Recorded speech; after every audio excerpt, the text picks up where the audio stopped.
Welcome back to My Software Tutor. This is a topic that's covered in our Excel Fundamentals course and something that a lot of people deal with. That is, the font is too small, I can't read my spreadsheet.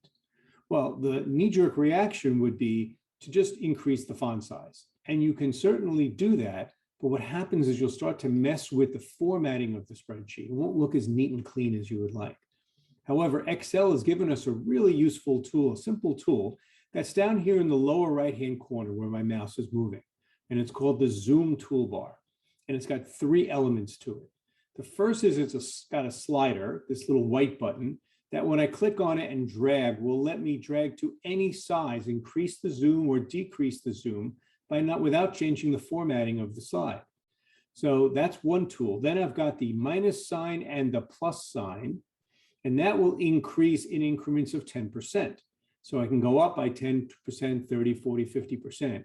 And then to the right of that is a number, and that tells me what my zoom number actually is. So you'll notice as I increase this, it goes 140, 150%. I can decrease it down to whatever I want. So this way I can adjust the view that I'm looking at without messing with the integrity of the spreadsheet. Hopefully you found this interesting. We look forward to seeing you in another video soon. Have a great day.